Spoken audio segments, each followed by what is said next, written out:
কি উঠে দাঁড়াইতে পারেন না? আপনি উঠে দাঁড়াইতে পারেন না? বাড়ি কোথায় আপনার? তো আপনার বাড়ি কোথায়? উঠে দাঁড়াইতে পারেন না? কে কইছে? আপনি তো উঠে হাঁটতে পারেন, তো এমন করে আছেন কেন?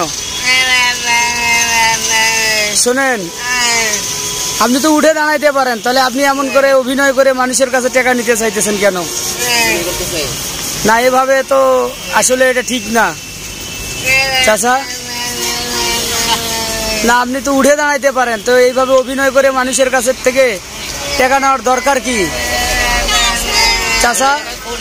এই যে বাবা, তো যাই হোক, আপনি তো উঠে দাঁড়াইতে পারেন, তো এইভাবে অভিনয় করার দরকার কি? তো উনি হচ্ছে উঠে দাঁড়াইতে পারে, তারপরেও এইভাবে মানুষের কাছ থেকে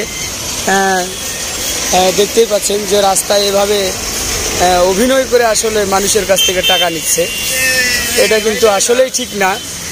তো উনি উঠে দাঁড়াইতে পারে, একটু আগে দেখলাম উঠে দাঁড়াইতেছে, কিন্তু এখন শুয়ে শুয়ে মানুষের কাছ থেকে টাকা নিচ্ছে।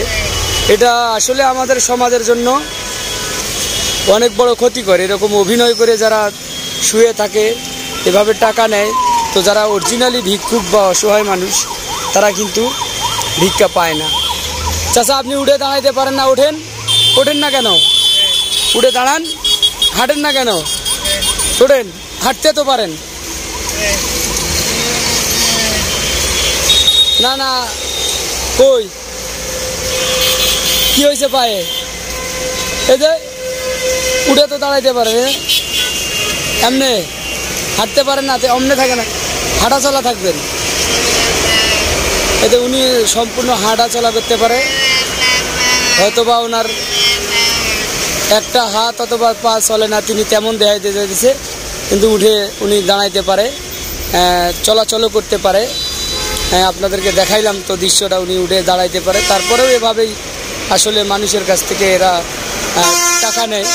তো এনাদের কারণে অরিজিনাল যারা হচ্ছে টাকা করে আসলে তারা কিন্তু পায় না। তো এই হচ্ছে ওনাদের হচ্ছে কৌশলটা, দেখতেই পাচ্ছেন এই মুহূর্তে। অবশ্যই পীরগঞ্জ লাইভ পেজটিকে ফলো করবেন, যে আসলে এভাবে মানুষের কাছ থেকে টাকাটা নেয়া কতটা আমাদের সমাজের জন্য ঘৃণিত কাজ আমি মনে করি। তো উনি উঠে দাঁড়াইতে পারে, তারপরেও তিনি শুয়ে কিভাবে ভান ধরে রয়েছে, তো এইভাবেই মানুষের কাছ থেকে তিনি টাকা নিচ্ছে। এই হচ্ছে আমাদের বর্তমান সমাজের যে যারা ভিক্ষাবৃত্তি করে তাদের হচ্ছে এই হচ্ছে অবস্থা, দেখতেই পাচ্ছেন। তো অবশ্যই ভিডিওটাকে সবাই শেয়ার করে দিবেন। দেখতেই পাচ্ছেন এটাও ধরনের একটা তো ঘটনা, আপনারা দেখতেই পাচ্ছেন যে একজন আবার ওনাকে টাকা দিয়ে গেল।